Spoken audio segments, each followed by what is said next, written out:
Hi there, this is Donna Kozik, and I am the creator and leader of Voice to Impact, a program where we look forward to hearing what you have to say.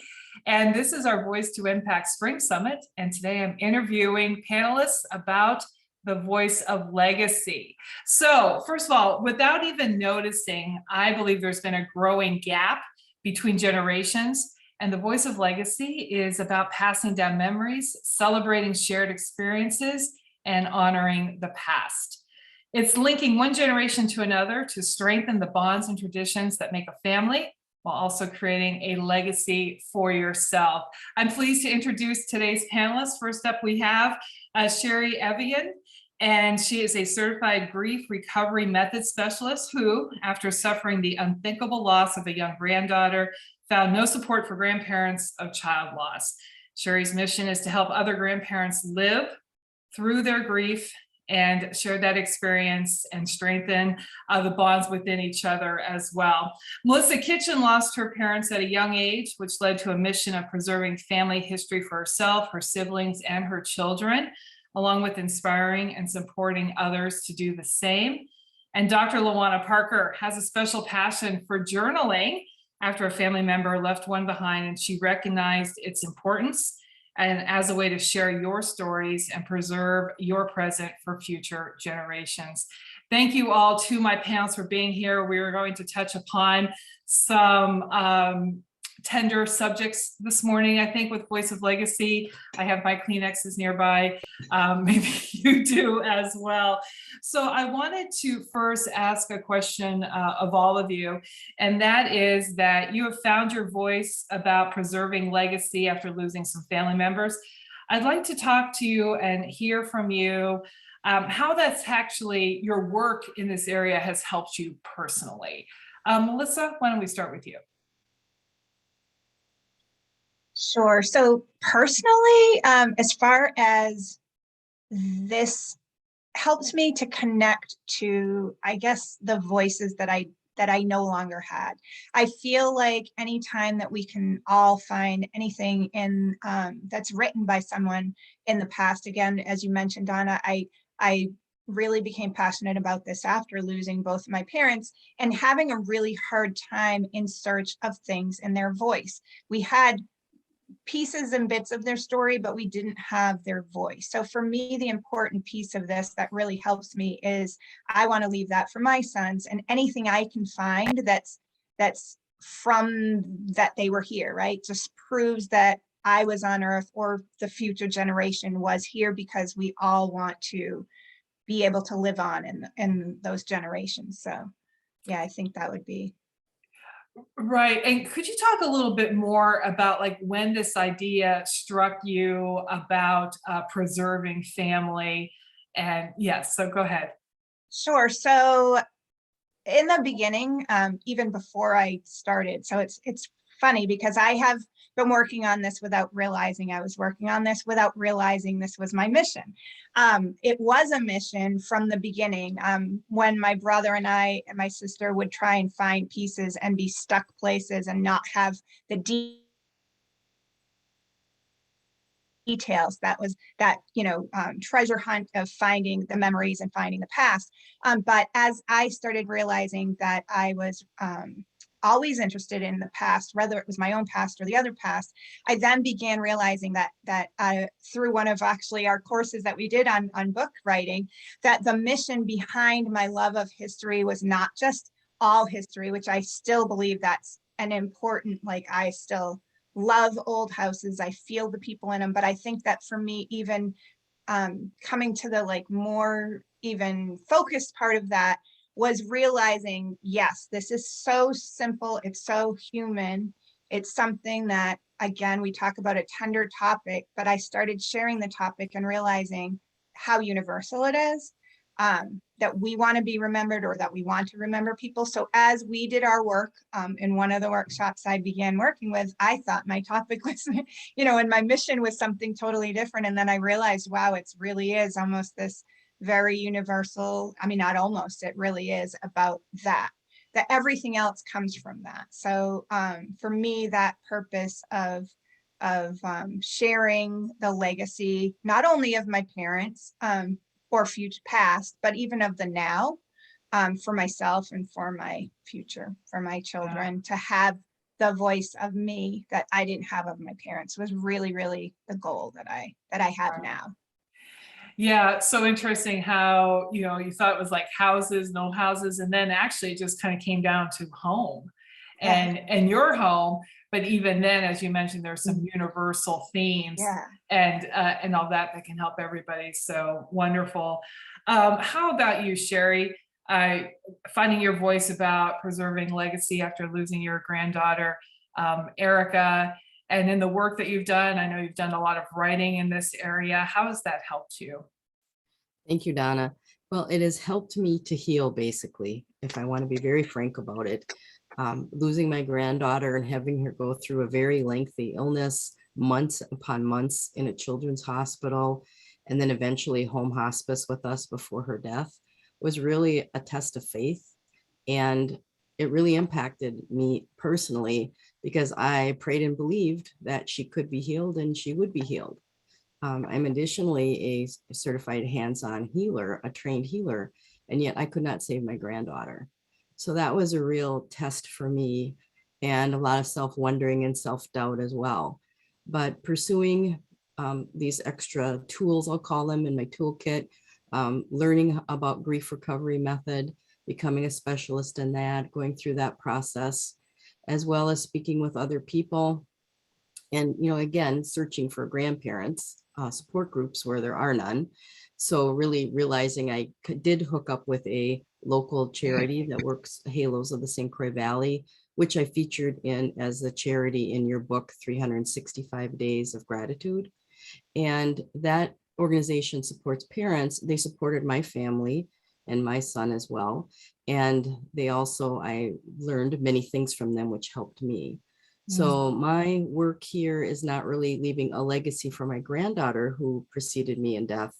Instead, it's she leaving a legacy for me. Erica's created a legacy for me to develop support systems for grandparents of child loss. Mm-hmm. So beautifully put. Thank you, Cheri. And then Dr. Luana Parker, in one of our Voice to Impact sessions, you described journaling as having a companion. And I thought that was really interesting. And so can you talk a little bit more about that? And then also, as I mentioned, your voice in preserving legacy for yourself. Thank you. Yes, it is a companion because I can tell it anything. Doesn't matter what it is, how silly or how smart or how ridiculous. It doesn't talk back. It doesn't care. It just accepts whatever I have to say, which makes all the difference in the world. Because even your best friend, there are some things you will not share because you just don't know if it's the right thing, if they'll share it with someone else. But with the journal, that's not a problem. Yeah. Unless you happen to leave it around somewhere. Someone can find it and they go flipping through it. Yeah. But it has been an amazing companion for me over the years, and I never really thought about it before. Um, like the others, I lost both my parents, but it was the loss of my son that really pushed me into the journaling thing because he left a book I gave him when he started kindergarten. Never thought about that book again. When I lost him, the military sent all his personal effects, and there it was. But it wasn't until last year that I took a look at it and realized how important that was. And that's when I knew I needed to share that information with others so that they could start building a legacy that they could leave for those that they love. There's so much missing in my family history that I would love to know about. Mm-hmm. Yeah. Yeah, and just to kind of continue with that a little bit, I think there is something to be said for our own personal stories that we want to share and to leave as that legacy. And Dr. Parker, how difficult or how easy was it for you to pick up that journal and start reading it? At first, it was a little difficult because the memories. it brought. But as I was going through it, I realized I could relive his life from kindergarten through high school. And he had a couple of pictures in there from the military too. So I could relive those anytime I wanted. And so it's still sometimes difficult to look at it, but I am so grateful that I have that. I can relive his life, and it'll not only bring me the memories of the pictures that he shared, but it reminds me of things that I've forgotten that I can look back on. I wish I had done that for all of my children, but being the first one, he got the benefit of that. I never thought about that book again after I gave it to him. Yeah. Mhm. And does it bring some comfort to you? Yes, it does. Yeah. He was one of those rare people who set goals for himself. And I am, even though his life was cut short, I'm so grateful that he accomplished those goals. Yeah. Yeah. So beautiful. So beautiful. Melissa, I know we'll be hearing more about this tomorrow in your mini masterclass, but what are some ways that mothers and fathers out there can connect past generations of their family to future ones? I think that Dr. Parker said it, I'm getting choked, said it really well when she was talking about how she could relive those memories of her son through that. I think the most important thing we need to know when we're beginning this process, whether we're parents, whether we're friends, is to start really simple with those memories. And so I really work Mhm. with people on just actually brainstorming some of those memories. So one place that I like to start with is a family tree to kind of put out who the people are maybe, and then the most like poignant memories that kind of pop through, to start simple with those memories that you would want to relive. I think another place to start is what do you wish you had?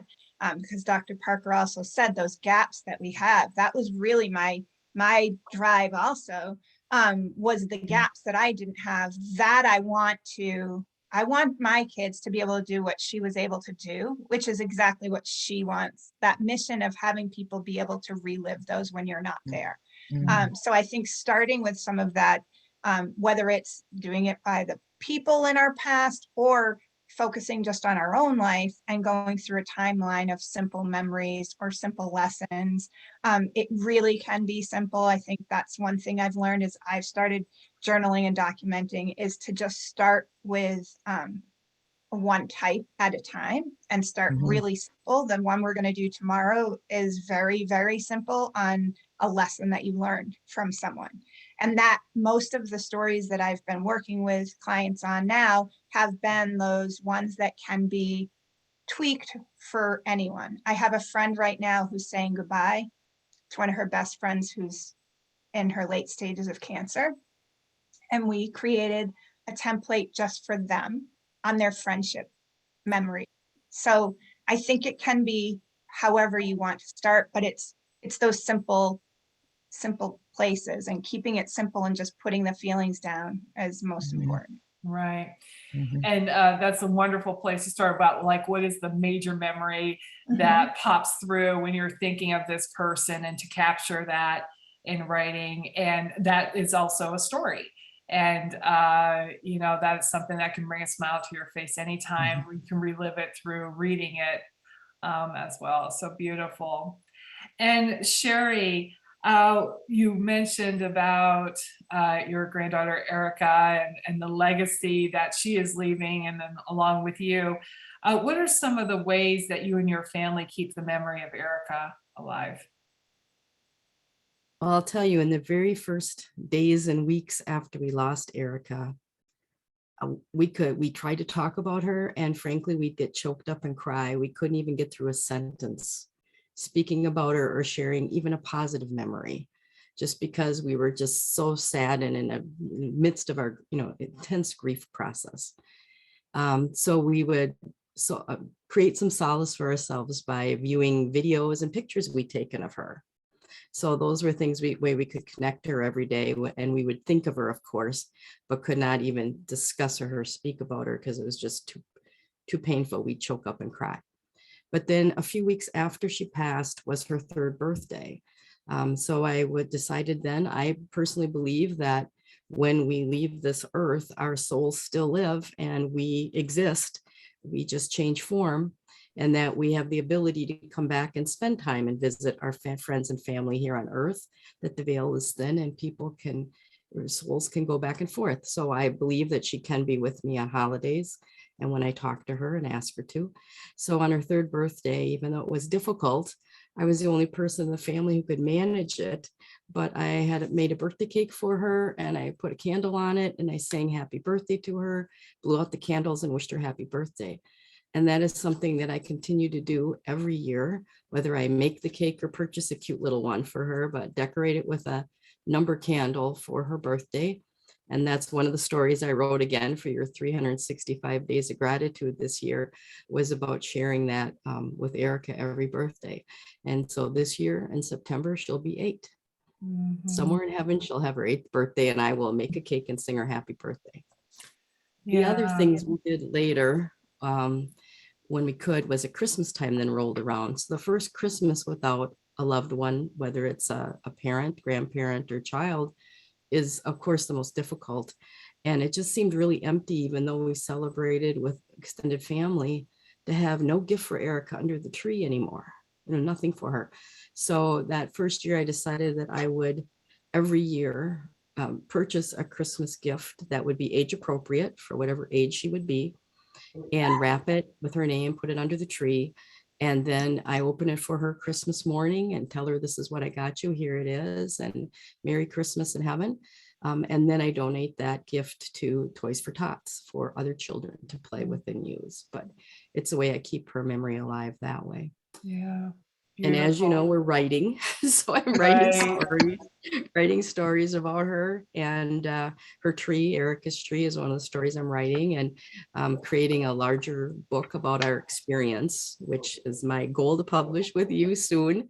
So I'll get that out, and that will include some helpful suggestions or information about what we went through with her for extended hospital stay and home hospice. As well as, guidance for people of anyone that you're going through a lengthy illness, things to deal with at the hospital, and personal self-care, and then trying to help really live and celebrate your loved one at whatever stage they're in during their last months, during their Right. last time. And it's Yeah, all so hope. wonderful. And there is something to be said about that writing to both help heal and then also to share that legacy and those words with others. And I know for all of you, that is your goal, is to get this message out there in the world. And one of the reasons that you registered for the Voice to Impact program with me, and that we've worked together for the last few months. And so kind of turning to that a little bit, Dr. Parker, I have to say, you're one of the biggest cheerleaders of the Voice Impact group. And what I like about you is that you're there first and foremost to learn. When I look at your bio, though, man, you're a woman. You really have it going on with awards and Toastmasters and all of this. So what is it with the experience that you've already had in speaking? What drew you to the Voice to Impact program? The writing. I'm one of those late bloomers. I was a late bloomer for everything. I allow voices in my head to convince me that I'd be wasting my time writing. I didn't have anything to say. Who would listen if I did write something? I mean, every negative that you could think of was going through my head for years, and I listened to it. And then one day, that voice that was down there that kept trying to get out finally yelled at me and said, "Look, it's my turn now. I want to write." I want to express, I want to share. Exactly. And I started looking at online classes, taking those. I've got tons of books about writing that I have bought and read, and I just want to write. I've always wanted to write, but as I said, I allowed those voices. I became my own victim. Well, until you didn't. So that is the case there.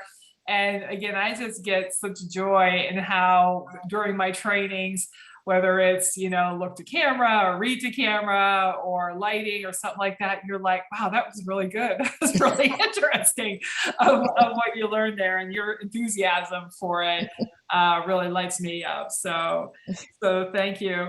Cheri, you took part in the Voice Impact program when you had a lot of travel going on. I don't think it was planned. I think it just happened.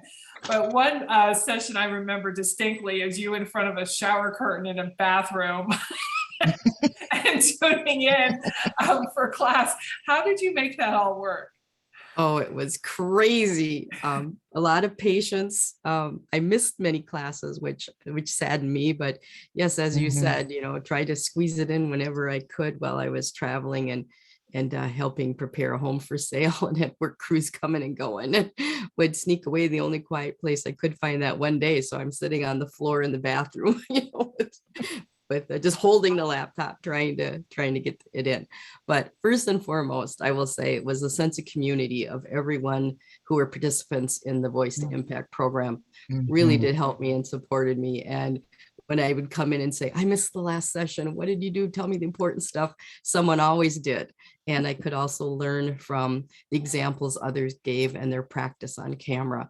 So I learned tips. And then from you too, Donna, you gave me many tips to follow as well. And I really appreciate that. So having a good mentor like you and a very supportive, group of fellow students was really crucial and really helpful. Thank you.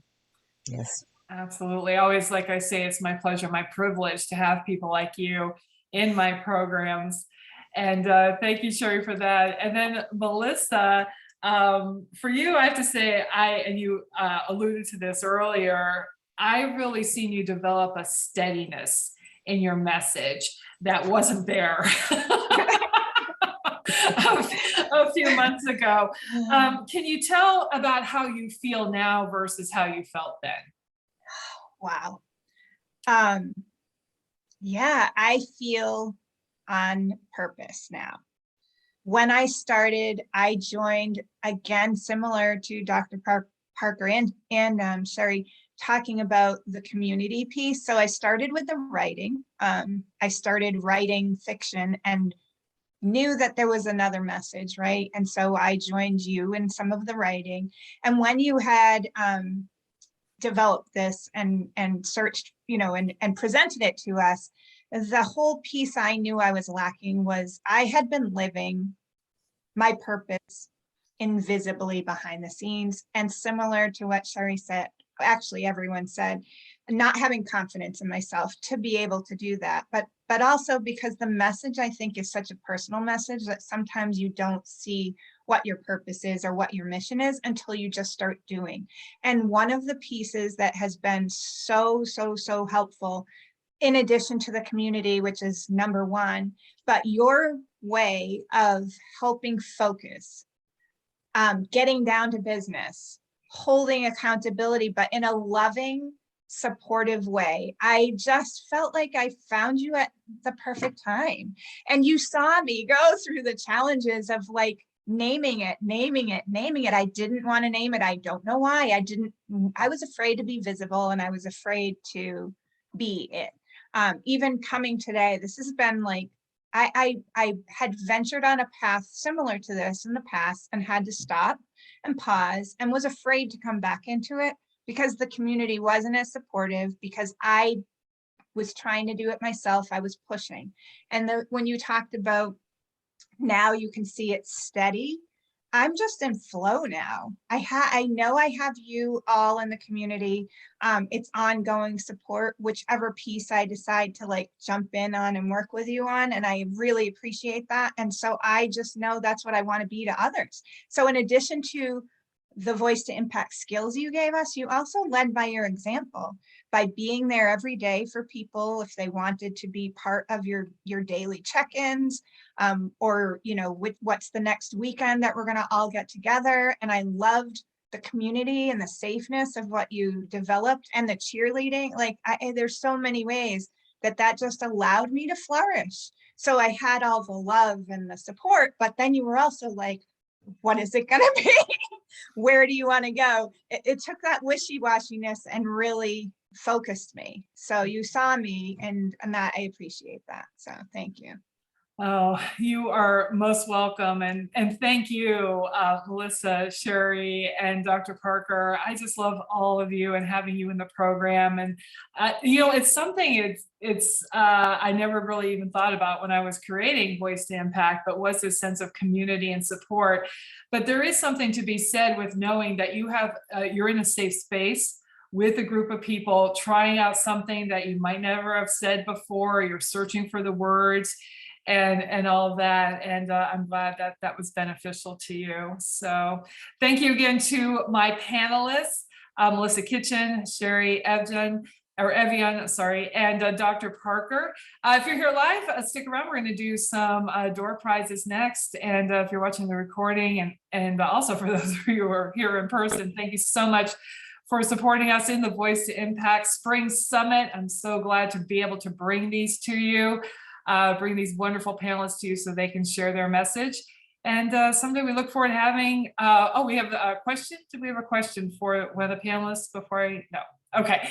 Someday I look forward to hearing what you have to say as well. All right. My name is Donna Kozik. I am the creator and leader of Voice to Impact. Thank you for attending our Spring Summit. And again, yes, look forward to hearing what you have to say.